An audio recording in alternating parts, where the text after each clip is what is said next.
I think one of the biggest stories right now is Pete Hegseth talking about how Ukraine's going to have to cede territory. Ukraine is going to have to basically just rearrange its borders because of all the territory that Russia has taken over. Russia right now controls 20% of Ukraine. And Pete Hegseth has said, we're not going to have peace unless we actually say, okay, Russia, you took 20% of Ukraine. We're going to have to cede territory to you if we're going to have peace. So here's the new map. All this here, this big-ass chunk, eastern Ukraine, alongside Crimea. Crimea was taken in 2014, annexed in 2014. And here is the eastern part of Ukraine taken over by the Russians. And this is after years of fighting. This is after literally hundreds of thousands of people have been killed. I mean, we're talking, this is a serious war. Everyone's saying, oh, yeah, you know, this war, it's hundreds of thousands of people dead. It's horrendous. It really is. And Ukraine's never going to really, Ukraine is never really going to recover from this. And it's insane. So many lives taken in this war. All because what? All because NATO said, well, we got to F with the Russians. And they went into Russia's backyard and started messing with the Russians, effing with the Russians. And the Russians said, listen, you better back off. Didn't listen. Bam. War. And what does America do? Give more weapons, more blood, more of this. Yes, more. Keep arming Ukraine. Gotta keep it going. Keep throwing Ukrainians into the meat grinder. Just keep doing it. Banging it, banging it. So many dead people. Hundreds of thousands dead. And there's still fighting going on in Kursk, which is in Russia. Still fighting going on. Over here, Kursk. And they're still killing each other. There have been war crimes done by the Ukrainians. You can see this on video, on Twitter. You see a big pile of bodies. They even killed a dog. And this is not going to end. There's probably going to be some peace temporarily, but the Europeans are going to get their military stronger. The Ukrainians are going to continue to build up their military. Zelensky said that he wants to make a million-plus man army. He wants to make an army of 1.5 million. And in fact, Zelensky recently said that we can create this pan-European army, and the Ukrainian military can be the beginning of the creation of a pan-European military force. And who would lead that military force? Obviously, it would be Germany. Germany being the most powerful of the European countries. So what's going to happen, right? Hegseth has said, well, we're going to, Ukraine, you're going to have to cede territory. Now, why is this? Well, because America doesn't want to go to war with Russia, at least not right now. And Ukraine cannot win this war by itself. It's impossible. So in order for Ukraine to win this war, there would have to be massive military backing for Ukraine, international military backing for Ukraine. You would have to have the militaries of other countries getting involved in this war. And this is something the Europeans can't do right now. This is something that the Americans don't want to do right now, at least. Who knows what's going to happen in the future? And so America's saying, listen, Ukraine, we're not going to put boots on the ground and fight this war for you. It's not going to happen. So you're going to have to cede territory. That's it. And so it looks like Russia is going to get what it wants. It looks like Ukraine is going to cede territory. And if that happens, then what's going to happen is the Europeans are going to get their military stronger. The West is going to work to make Ukraine stronger, get the Ukrainian military more robust. And this bloodshed is just going to resume in the future anyway. So it's like what I said about the Middle East last week. I said, well, no matter what happens, no matter what happens in the Middle East, right? Doesn't matter if you have a peace treaty or a ceasefire agreement between Gaza and Israel. Doesn't matter if the Palestinians and the Israelis agree not to kill each other. Doesn't matter if there's a ceasefire agreement. Doesn't matter if the hostages are given back to the Israelis. Doesn't matter if Israel returns thousands of Palestinian prisoners. No matter what happens, there will be blood. And the same thing is applied to the European situation. The same thing is applied to the European situation. No matter what happens, there will be blood. This shit is going to go on. And if you have oh yes, we have a ceasefire, peace in the, it's not peace in the Middle East, peace in the Peace in the European East. There we go. Peace in the European East. There we go. Peace in the Slavic East. The Slavs are not going to kill each other under my watch, damn it, because I am a peacemaker. America cares about peace. Let's stop the killing. And then what's going to happen, right? Let's say there's a peace agreement, or let's say there's a ceasefire agreement between the Russians and the Ukrainians. What's going to happen in the midst of such a peace? What's going to happen in the midst of such a ceasefire? The Europeans are going to continue to build up their militaries. And if you don't believe me, go read the news about what the Europeans are doing. They're investing more money into AI. They're getting more interested in nuclear weapons. The French and the British already have nuclear weapons, but don't forget the Germans also want to get their hands on nuclear weapons. And the idea of Germans having their hands on nuclear weapons, for some reason, it kind of sends a chill down my spine, if you get my drift. And I'm just overhearing the song Erica playing. The song Erica is starting to fade into the little internal radio in my brain, you know. All of a sudden it starts playing. Oh my gosh, that's, you know, very, very surreal. The idea of Germany being a nuclear armed country.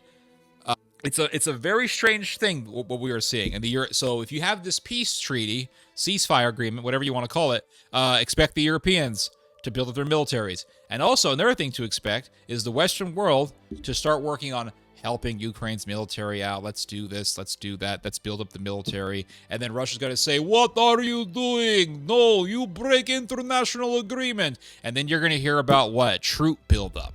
You're going to hear about troops being built up in the border area somewhere.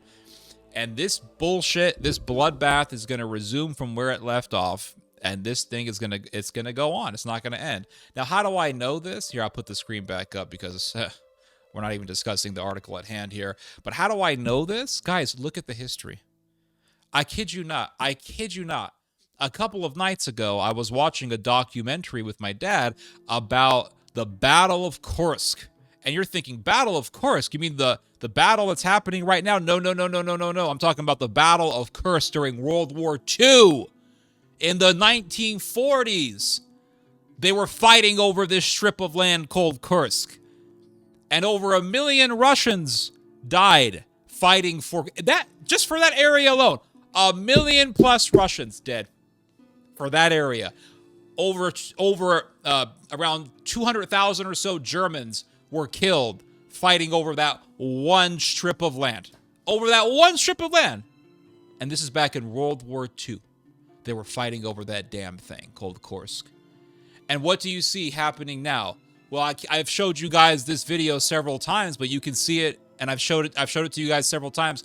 The big general of the German military, Mr. Christian Freuding, in an interview saying, "Oh yes, we are helping the Ukrainians. They have invaded Russia. This is the first time we've seen Russia being invaded since less than 100 years ago." But what happened less than 100 years ago? Oh, World War II. Operation Barbarossa. The Germans are still fantasizing about reliving Operation Barbarossa. Halben Jahrhundert stehen wieder fremde Truppen auf russischem Boden. Und natürlich sollte das auch einen psychologischen Effekt haben. Nach innen für die Ukraine, als Bestärkung für die ukrainischen Streitkräfte, als Bestärkung für die ukrainische Gesellschaft und auch nach außen gegenüber den Unterstützerstaaten als Signal, ja, wir können was, wir schaffen das. Wir setzen auf eure weitere Unterstützung auf dem Weg zum Erfolg. You have the biggest general in Germany getting, the guy is losing his mind, becoming hysterically filled with bliss over the idea of Russia being invaded. So there you have it. This stuff's not going to end. Look at what Zelensky said recently. He said, he says, even if we cede territory to the Russians, we will never legally recognize that territory as Russia. And how are the Europeans going to deal with this? Are they going to say, well, that's Russia, or are they going to call it the occupied territories? What's going to happen? We are literally seeing the revival of Russian power. We are seeing the revival of the Russian Empire. That's what we see. We are seeing people say, oh, this is communism. This isn't communism. This is the revival of Tsarism. Putin doesn't see himself as a Bolshevik. He sees himself as a Tsar. This is the revival of Tsarism.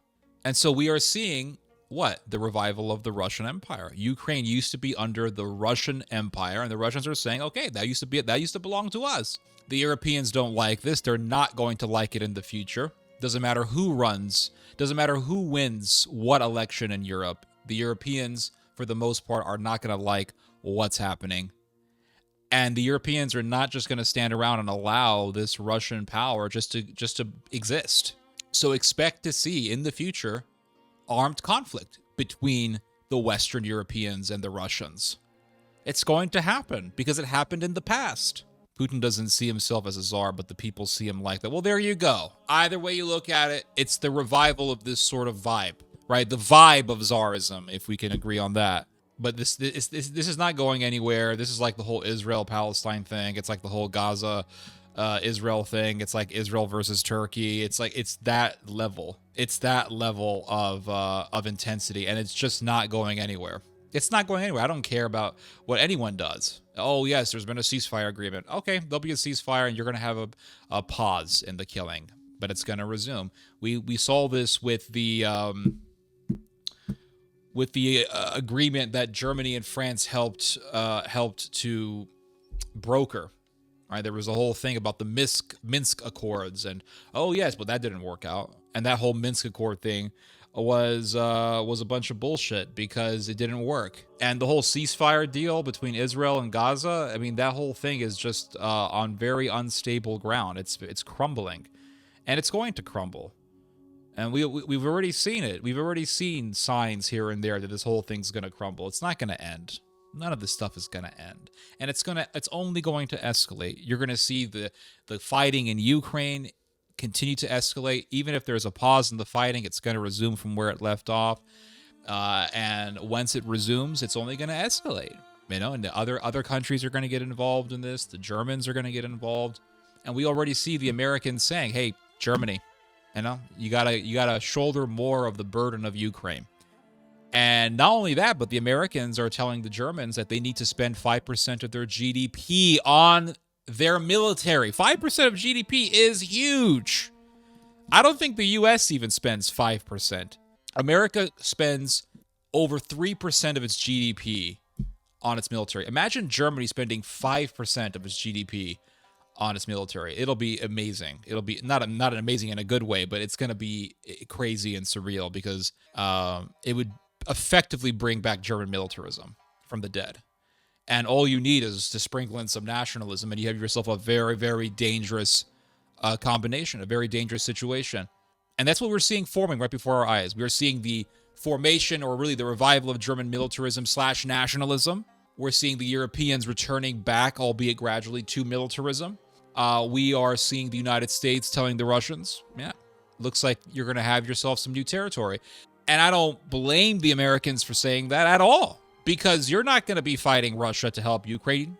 The Western world is not going to be fighting Russia to help Ukraine, not right now at least. The whole thing about ceding territory is really just about making time. It's about gaining time to rebuild, restructure, reinvigorate nationalism and militarism in the Western world. Yeah, Poland is the biggest military spender right now, and Poland right now is trying to be the biggest military in Europe. But you see, the way I look at it is, and I could be wrong, but it looks like Germany and France, they see Poland as cannon fodder. In other words, if Russia goes to war with Western Europe, and you have Russian soldiers in Western Europe, or Central Europe, I should say, Poland is going to be the first line of defense. That's how they see it. So their thinking is, yeah, Poland, yeah, put all this money in your military, because if we go to war with Russia, you're going to be the first in line. You're going to be on the front line. Now, who knows how that whole thing is going to play out, but that's what I believe. That's how I think the Germans see it. So here is a map of Ukraine right now. We can see this is the territory that the Russians control. As the Trump administration tries to organize talks to end Russia's war in Ukraine, one major hurdle stands square in its way. The countries still fundamentally disagree over What should be on the table? President Donald Trump's announcement this week that he had spoken with Russian President Vladimir Putin stunned Kiev and its partners in Europe, raising fears that the two leaders could outline a bilateral deal regarding Ukraine's future and present it to Kiev only afterwards. And that's the reality here. The reality is that Ukraine doesn't have a say-so in this whole thing. It doesn't. Ukraine is the weakest dog in this whole fight. It's the country that's getting defeated. It does not have a say-so. The country that has the most leverage right now is Russia. That's it. The Russians are the ones winning the war. They're winning this war. The Ukrainians are losing. Yes, the Russians have high casualties. Yes, many Russian soldiers have been wounded in this whole nightmare, but a lot of Ukrainians have been killed. And the Ukrainians are losing. It's the Ukrainians who have lost 20% of their country. It's the Ukrainians who are losing in the battlefield. So what leverage does Ukraine have? That's why the Ukrainians invaded Kursk. Their hope by invading Kursk was to say by the time a ceasefire negotiation commences, is to say that, hey, we have some Russian territory here, and you have to give us something if you want us to cede this territory. But the reality is that the Russians are winning in Kursk. The Russians have taken back most of the strip of Kursk that the Ukrainians have, that the Ukrainians invaded. What are the Americans going to do? Are they going to say, okay, we're going to fight? Are they going to say, okay, we're going to put boots on the ground? Are they going to say, okay, well, we're going to continue to arm the Ukrainians and push the Ukrainians to fight? Well, the Ukrainians aren't winning. That's the thing. The Ukrainians are not winning. And the thing is that Americans are sick to death of America giving money to Ukraine, giving all these tens of billions of dollars to the Ukrainians to aid them and to arm them.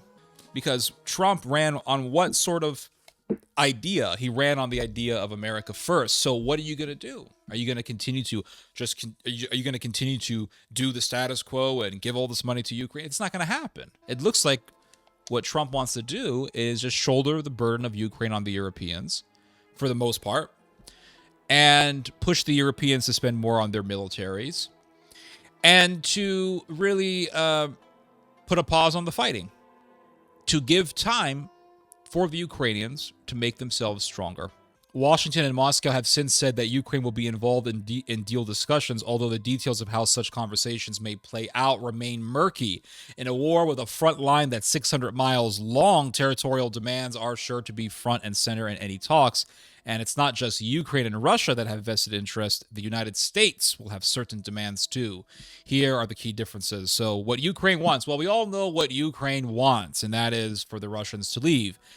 But that's not going to happen. This is the position that Russia is in. Russia is in the position of FU. They're in the FU position. So America is the one that's going to have to make concessions. At least that's what the situation appears to be. Putin invaded Ukraine in 2022. We all know this. Now it says here but Moscow still controls about 20% of Ukraine's land. Ukraine has insisted for years that the war must end with the return of all of its sovereign territory determined at the time of its independence from the Soviet Union in 1991. Those same lines are often described as Ukraine's pre-2014 borders. And what did Mr. Hegseth say recently? He said the idea of going back to pre-2014 borders is not realistic. And it's not. It's not. If the Americans tell the Russians, Russia, you better leave, Russia just has one line as a reply. And what? What are you going to do about it? Are you going to go to war with the Russians? Are you going to put boots on the ground? But what happened to America first? What are you going to do? Are you going to continue to give money, to give aid to the Ukrainians? Well, your constituents don't like that, Mr. Trump. Your people, the Americans, they're about America first, not about Ukraine first. And what was one of the things that pissed off a lot of people about Joe Biden? One of the things that enraged people about Joe Biden was that he kept supporting Ukraine. And what was one of the things that turned people off about Kamala Harris? One of the things that turned people off about Kamala Harris was that she kept saying, oh, we're going to help the Ukrainians. We're going to continue the fight. We're going to continue the fight. And that's what people did not want to hear. They did not want to hear that. They wanted to hear what Trump said, and that is, gotta end the war, everybody. Gotta end the war. Now, is Trump this pro-peace, anti-war guy? I don't believe that. I don't think so. I don't believe that. I think the Americans have said, we are messing up in Ukraine. Ukraine is not winning. And the Russians scared everybody with its Oroshnik missiles that look like lightning bolts. And so the Americans are saying, we got to pull back. We got to reinvigorate the United States. America feels very flaccid right now. We got to get America's morale back up. We got to really do a lot of internal work for American society. That's why I think they got this RFK guy in the government, so that we can push more for being healthier in American society, because Americans are getting too fat and we're getting too weak. And so they want to promote this idea of masculinity and promote this idea of a healthy American society. And there's nothing wrong with this at all. I'm just pointing out a fact. This is what America has in mind. And the other thing also is that America wants to reinvigorate its military. And that's why all of a sudden you hear about recruitment rates increasing all of a sudden. Well, it's the recruitment rates right now are the highest that it's been in a very long time. And why weren't Americans joining the military before? Well, the reason for that is because Americans did not like how the military looked. If there was a study that was done on this some years ago, and it was more of a poll than a study, but this poll asked a whole bunch of Americans why they weren't joining the military. And one of the main reasons why is because there's nothing to fight for. What are we fighting for? Then they see all this LGBT stuff, this transgenderism stuff being pushed in the military, and they got rid of Don't Ask, Don't Tell, and this turned a lot of people off. So people want something to fight for. They want patriotism. Most of the people who are joining the military are people who are just looking for a job. But I think what the U.S. government has in mind is a revival of American patriotism, bringing back that American spirit. So let's go back to this article. It says here, Kiev has remained firm that it will not recognize any, and I talked about this earlier, any Russian-occupied territory as anything other than Ukrainian. So it's going to be a Palestinian-Israeli type situation. You know, the Palestinians will say that's all of our land. They will even point to what is Israel now, and they'll say, well, that's Palestine. That's our land. They can never recognize that the state of Israel is actually a legitimate country. And I think a lot of Ukrainians are going to resort to this sort of perspective where they're going to say, that's not Russia. You know, Donbass is not Russia. Luhansk is not Russia. Donetsk is not Russia. That's all Ukraine. That's our land. That's Russian occupied territory. And so Mr. Zelensky says here, legally, we will never recognize these territories as Russian or non-Russian or anything else. I say clearly, these are Ukrainian territories. And this is absolutely a red line because it is enshrined in Ukraine's constitution. And again, Russia doesn't give a shit. Everything is going to be based on what Russia wants primarily, and second to that, what the United States wants. But the bottom line is that the Russians are the ones who have the most advantageous position in this entire fray. It says here that Ukraine has also repeatedly requested to be invited to join NATO, the defense alliance that requires member states to defend fellow members if attacked. If NATO cannot reach agreement on such an invitation, which appears increasingly likely, Ukraine has asked for equivalent security guarantees from its partners. And here is the thing. Hegseth said the idea of Ukraine joining NATO, not realistic. The Americans, at least right now, the Americans do not want Ukraine to join NATO. Why is that? For very obvious reasons. For one thing, Ukraine is currently in a conflict. It's a conflict zone. But secondly, if Ukraine becomes a NATO member and Russia does any sort of incursion into Ukraine, you're talking about a major war that would include the United States. It would entangle the United States and push the United States into a major war with the Russians. And is this something that the Americans want to do? Not right now. At least not right now. The Americans do not want to start, we're going to put 500,000 American troops on the snows of Eastern Europe, on the icy cold earth of Eastern Europe. The Americans don't want to do that. So then what is what type of plan does the Americans have? Well, from what I have read, it looks like What they want to do is get the Europeans to form a major so-called peacekeeping force and have that peacekeeping force stationed in Ukraine, or at least adjacent to Ukraine. And it will not be, this is what I have read, it will not be, if this plan actually happens, it will not be technically a NATO force. It'll be a military coalition, but it will not be done under the standard of NATO. It'll be done under the standard of a pan-European coalition. And perhaps American soldiers will be there. I don't know. Perhaps you're going to have a lot of American soldiers being stationed, or more American soldiers being stationed in Poland. They're talking about that. But if you're going to have troops in Ukraine, what the Americans have said that they want is for a European military coalition in Ukraine, to be stationed in Ukraine. Not as a NATO coalition, but just as a European or a pan-European coalition.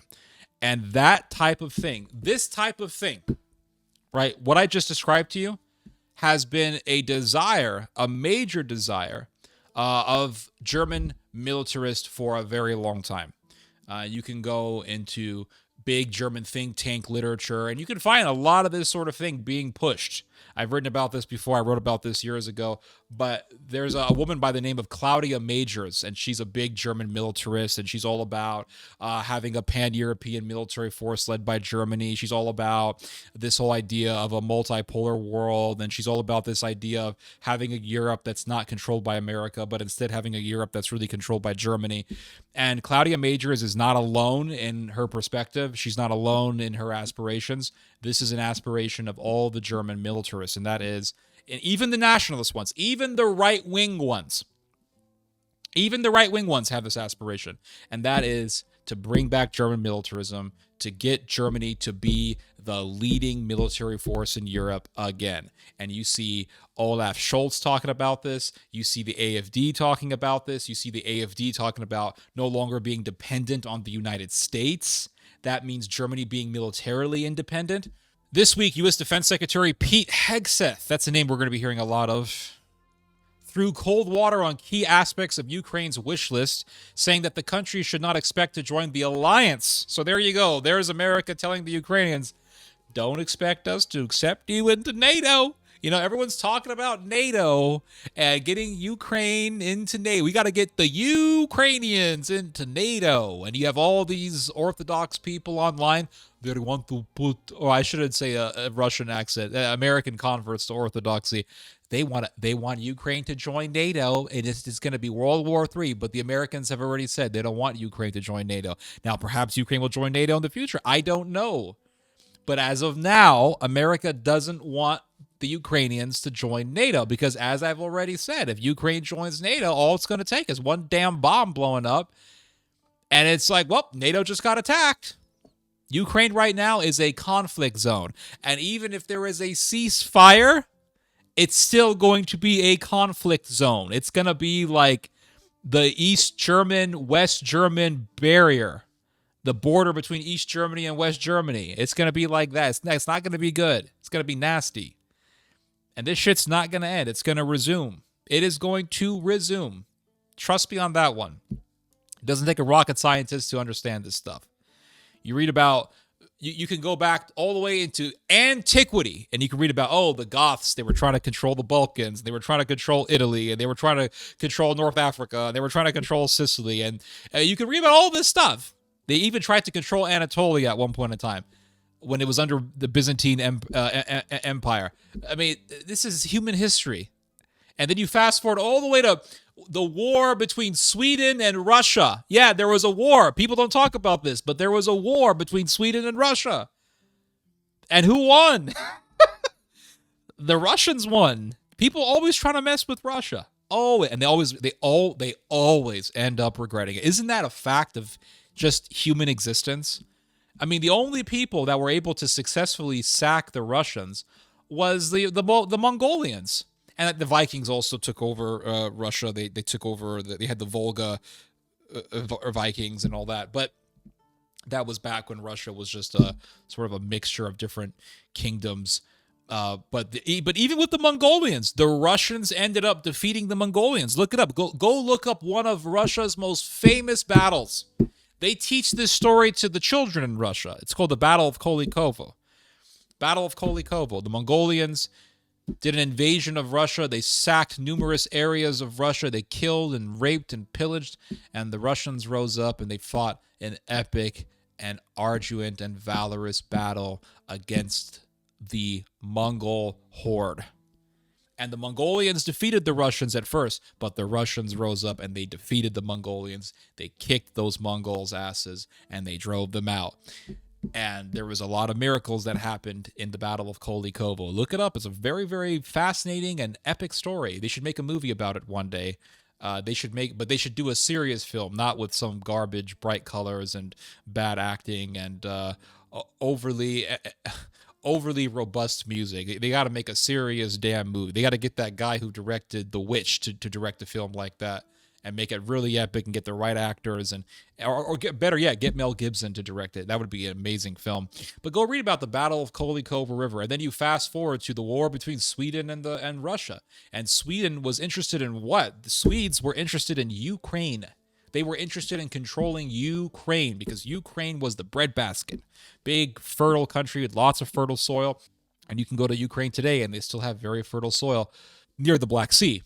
And so the Swedes, they were interested in controlling Ukraine. And there was a major battle between the Russians and the Swedes. And the Swedes had their allies. They had German allies. They had numerous allies. And the Swedes lost. And the Swedes were trying to create an empire. And they were trying to be the big superpower in Europe. And they lost. World War I, the Germans wanted to be the big superpower in Europe. They had a war with the Russians. They lost. The Russians ended up invading Germany. They ended up invading East Prussia because, from what I have read, the Germans were invading France and the French were getting their asses whooped. And I guess you can't defeat a German army with wine bottles and baguettes. And the Germans were invading France, and the Russians said, "Hey, we've got to help our French buddies out." So the Russians just invaded East Prussia. They said, "You want to invade France? Germany? We gonna invade Germany." We go invade Germany. So they invaded Germany. And the Germans said, guten Tag. Oh, they are invading. Oh, my God. Oh, mein Gott. They are invading. And they went back and they had to fight the Russians. And it's just the Germans got their asses whooped. Now, the Germans, they were very fierce fighters, very good generals, very good military strategists. Don't get me wrong. Germans are no damn joke. They are no joke. We can joke around all we want. But the reality is that the Germans were no joke during World War I. They were a fierce, fierce military power. World War II, the Germans rebuilt themselves back up. They built themselves from the ground up. They built themselves from the ruins that were brought about through World War I, and they became, again, a very powerful country. And it took several nations to take down the Germans. You had the French, half of the French. You had the British, and you had the Canadians and Australians, and you had the Soviets, and the Poles fought the Germans, and the Americans fought the Germans. It took a lot of countries to take down this Leviathan. And what makes Germany so powerful, and people say, well, it's just a coincidence that the Germans are very good in warfare, and they have been very good in warfare historically. But I believe the reason why the Germans are so effective in battle is, well, two reasons. I think there's two factors mainly. You can help me out and elaborate more on this and correct me if you think I'm mistaken. But I believe that there are two main reasons as to why the Germans have historically been so effective in war. For one thing, they have a very warlike nature. You can read about this just looking at the Roman annals of the Germanians. You can read Julius Caesar's account of his conquest of Gaul, and he talks about how the Germans were so warlike that just saying the word German would scare the hell out of any Gaul, and a Gaul would shriek in terror and consternation upon just hearing the word German. This is what Julius Caesar tells us in his account of his conquest of Gaul. And then, so there's that. There's the warlike culture that has been amongst the Germanians for thousands of years. And then there is also the innovation and the ingenuity of German society. There was a Greek historian. He had a very interesting last name. It was something like Chalkokondyles. Or Chalkokondikis, but he was a Greek historian, and he was a Greek historian during the time of the Ottoman conquest of Constantinople. And Chalkokondyles had a really interesting observation. He talked about the Germans in his day. And this was during the time of the Byzantine Empire. And this Greek writer said that the Germans are an extremely disciplined people. They are an extremely warlike people. And he said that if they're ever... He actually said this. Fascinating that a Byzantine historian would say this back in the 1400s. He said that if there ever came a time when the Germans would be under a singular leader, he said they would be an unstoppable force. This is what Jacques Condilis wrote.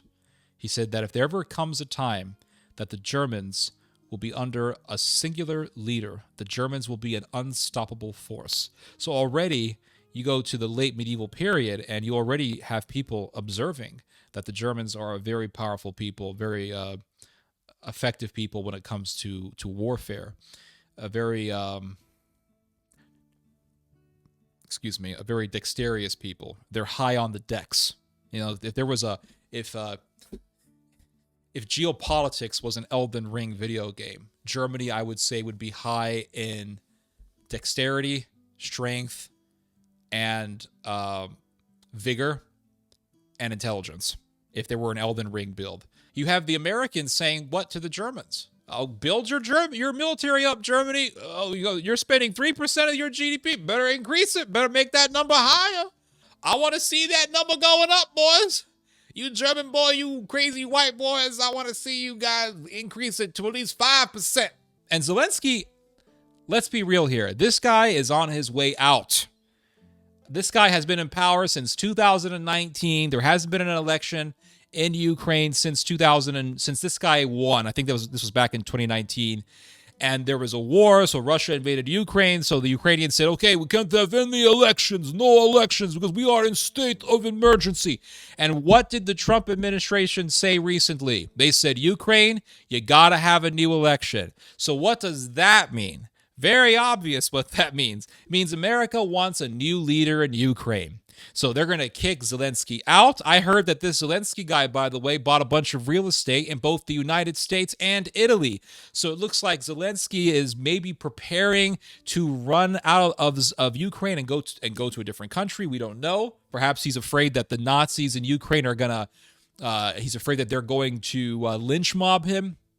Because remember, back when Zelensky was a brand new leader, the Nazis in Ukraine told him, if you cede territory to the Russians, we're going to kill you. The Nazis said this. The Azov guys said this. So perhaps Zelensky is terrified for his life. Perhaps he's going to move to the U.S. Perhaps he's going to move to a Western country. Who knows? But I think Zelensky is on his way out. I think America wants new leadership. And whoever wins an election in Ukraine, it's going to be someone that America will accept and permit to be in power, and it's going to be an American puppet. Ukraine has long warned that Moscow will probably use any pause in fighting to regroup and prepare assaults. Now, here's another thing that I forgot to add. Even though Russia is technically winning the war, I think Russia also wants to rest, because Russia has been going through a lot of casualties. A lot of Russians have been killed in this battle. A lot of Russians have lost limbs, legs, arms. A lot of Russians are permanently crippled because of this war. I think Russia also wants a time of rest so that Russia can regroup, retrain, evaluate the mistakes that it has made in this war, evaluate its logistical gaps or its strategic gaps in its game and its military policy. And I think Russia wants time to recruit more soldiers, to train more soldiers, just to reevaluate everything that has happened and to reevaluate or to observe the mistakes that it has made in this war. And so I think Russia also wants this time of rest, which is why I think Russia will agree to a ceasefire so that it can have that time of just reevaluation and revamping and reinvigorating.